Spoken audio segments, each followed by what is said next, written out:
Kagaya ko. Minsan lang may time sa exercise. Tapos ganito yung monitoring sa pagkain. Hindi ako pressure na magbawas ng timbang.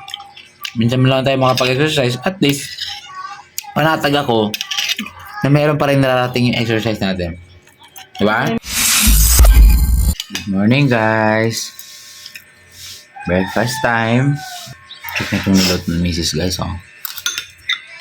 We have here the pipino with lettuce. At yung ulam natin ay batikulon, balon-balonan dito sa Manila. Tapos, syempre, di mawala yung ating malakasang red rice dyan. Ang sarap. Yun, balon-balonan. Yan, isa yan sa protein source natin. Patay, guys.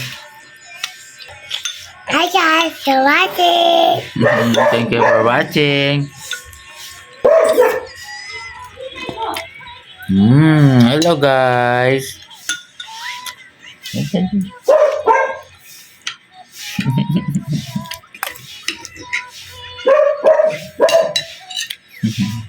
Pataba ka na, be.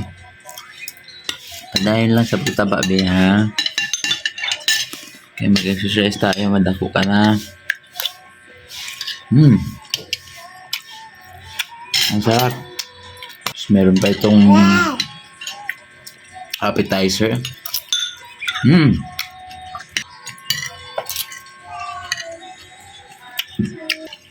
Salat man tayo sa budget, guys. Sikapin pa rin natin makabili ng mga abot kaya na protein source na pagkain. Kasi malaking bagay yun para hindi kayo pressure sa pagbibuild nyo ng muscle. Ako sa akin, experience ko, since na tight talaga yung oras ko sa pag-exercise, talagang sinisingit ko lang dahil sa pagod sa trabaho, nag-i-edit, tapos siyempre pagod na rin sa trabaho, so hindi talaga araw-araw nakakapag-exercise. Lalo pa may mga priority tayo. Ngayon, since na lumaki na kain tayo, may iwas tayo sa taba ng baboy, balat ng manok. May iwas tayo sa mga mantikang mumurahin na nabibili sa labas. Iwasan natin yan. Labis-labis na pagkain ng tinapay. Hindi lahat na-afford namin na mga magagandang pagkain.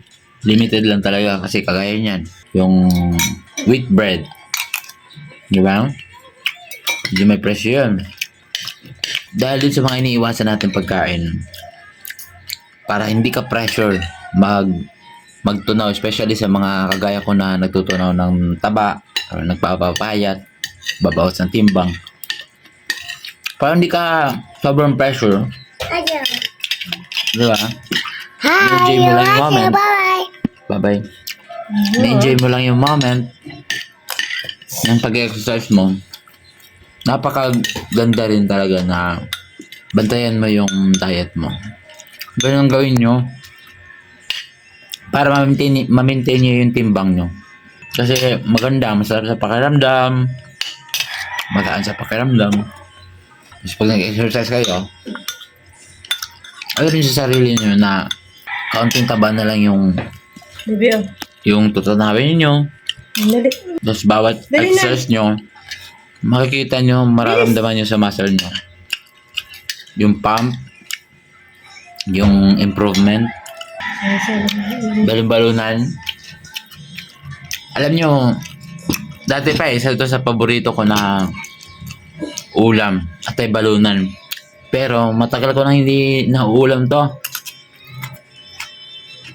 Kasi mahal to eh. Mahal. Ngayon, simula nung ako'y bumalik na mag-exercise, ay nalaman ko na maganda pala itong protein source. Oh, ito tip, guys. Bukod sa protein source, gusto ko rin to na inuulam talaga kasi ano siya eh, medyo makunat. Sama rin kunat kung maalam na magluto talaga, napapalambot. Gusto ko para siyang bubblegum kasi dito nyo guys sa mga previous video ko, ang laki nandito ko, diba? Ang taba ng mukha ko. Dahil dito sa batikulo, balo-balunan na to. Kalakain mo, talaga mag-effort ka magnata. Okay. So, bawat ngata mo, na-exercise yung jaw mo. Na-exercise yung jaw mo, malaking bagay na nag-exercise tayo ng jaw natin para prevention sa yung paglalak ng jaw. Pangalawa, nag-exercise yung jaw mo, nag-build yung muscle ng jaw mo, tatanggal yung taba. Diba? Sensitive guys ha. At least may nakuha kayong tip. So guys, kung may budget ka, mag-add ka ng mga food na maraming proteins. Tapos, more on gulay. Gulay at prutas talaga guys. Tapos kayo mismo mag-prepare ng pagkain nyo. Huwag yung mga nabibili sa labas. Kasi, kami nga mga preservatives. Kami pa ng appetizer. Diba?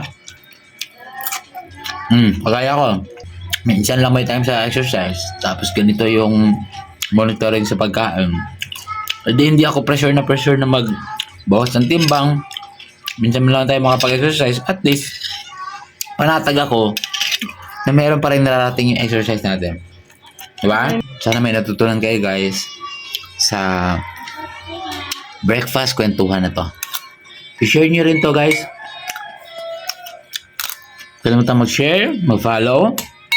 At kung nanonood kayo dito sa YouTube ko, subscribe na rin. Subscribe, like, and comment. May mga tips pa tayo na pwede kong i-share sa inyo every now and then. Kaya sana supportahan nyo ako sa aking project na balik sa dating ikaw. Tapos guys, additional tip, enjoy nyo yung pagkain ng kanin nyo. Yung pagkain nyo, yung meal nyo, enjoy nyo. Huwag nyong konti na nga lang, 1 cup of rice, tapos hahatiin mo lang yung 1 cup of rice, yun lang, buong buo. Subuin nyo yung ganyan. Mabibisi ka talaga.